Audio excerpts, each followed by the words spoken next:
খনিতে চাকরির দাবি বারাবণীতে মুখোমুখি তৃণমূল বিজেপি।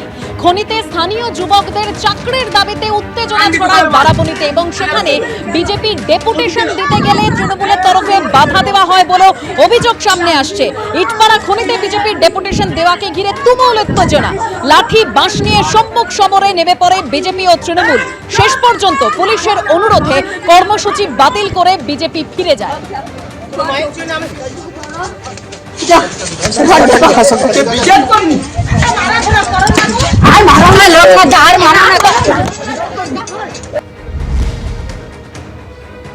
গতকাল রামপুরহাটে মিছিল করেছিলেন আর আজকে রামপুরহাটের পর বোলপুরে মিছিল করলেন অনুব্রত মণ্ডল। বীরভূমের জেলা সভাপতি থাকাকালীন এই কর্মসূচির ঘোষণা করেছিলেন তিনি, আর কোর কমিটির বৈঠক চলাকালীন মমতা বন্দ্যোপাধ্যায় ফোন করেছিলেন এবং সেই ঘোষিত কর্মসূচি চালিয়ে নিয়ে যাওয়ার কথা বলেছিলেন তিনি। আর সে মতোই অনুব্রত মণ্ডল তিনি মিছিল করলেন আজ বোলপুরে। সরাসরি চলে যাবো, আমাদের প্রতিনিধি ব্রতদীপ ভট্টাচার্য রয়েছেন আমাদের সঙ্গে। ব্রতদীপ,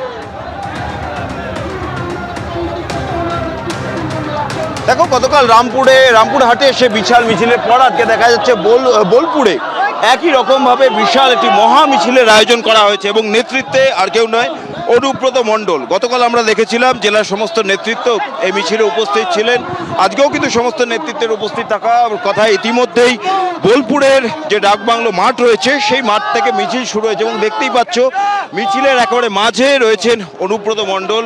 তিনি হুডখোলা জিপে করে যাচ্ছেন এবং প্রচুর মানুষ কিন্তু ইতিমধ্যেই সে মিছিলে যোগদান করেছেন।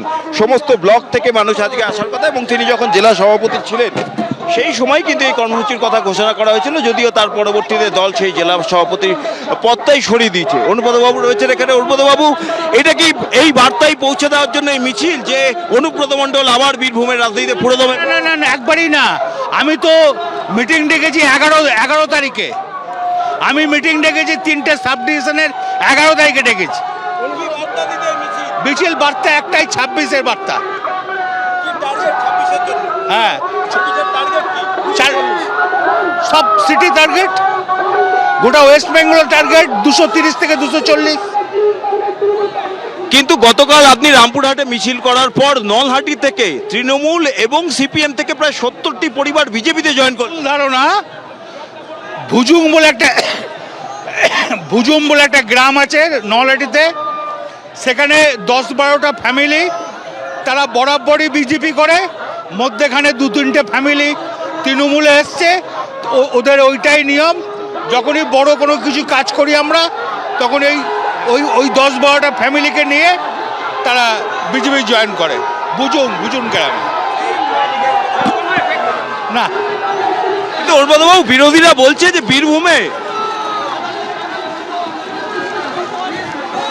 বিরোধীরা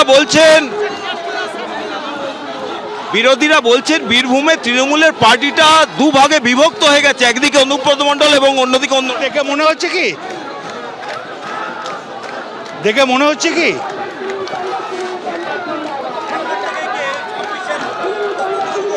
এটা তো আজকে এটা টেলার হলো, দেখা যাবে পরে। এতদিন জেলা সভাপতি থেকে তারপর যে দলের এই সিদ্ধান্ত, কোথাও অভিমান আমার মমতা ব্যানার্জিকে ভালোবাসি, আমার লিডার মমতা ব্যানার্জি, অভিষেক ব্যানার্জি। আমি সিপিএমকে তাড়িয়েছি চ্যালেঞ্জ করে, ওতে আমার কোনো ক্ষোভ নাই। ভবিষ্যতে দল যদি আবার আপনাকে জেলা সভাপতি হিসেবে চায়, আপনি তখন ব্যাপার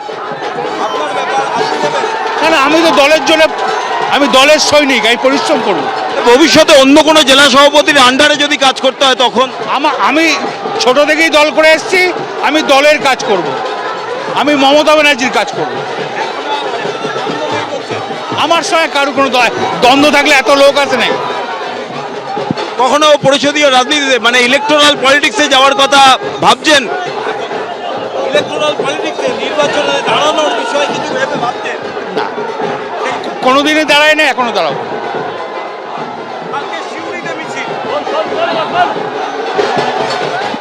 অর্থাৎ শুনতেই পারলে অনুব্রত মণ্ডল তিনি কিন্তু স্বমহিমায় সে আগে যে রূপে দেখা যেত এবং তার যেটা বক্তব্য 2026-এ বীরভূম জেলার যে কটি বিধানসভা আসন রয়েছে প্রত্যেক কটাই তৃণমূল জিতবে এবং এবং যে অভিযোগ বিরোধী দলগুলি থেকে আসছিল, যে বক্তব্যগুলি আসছিল যে বীরভূমে তৃণমূল কংগ্রেসের যে সংগঠন সেটা দ্বিধা বিভক্ত হয়ে গিয়েছে, একদিকে অনুব্রত মণ্ডল, অন্যদিকে কাজল শেখ সহ অন্যান্যরা, সেই বক্তব্য কিন্তু তিনি খারিজ করলেন। তার যেটা বক্তব্য যে প্রত্যেকেই একসঙ্গে মিশে দলের হয়ে কাজ করবে।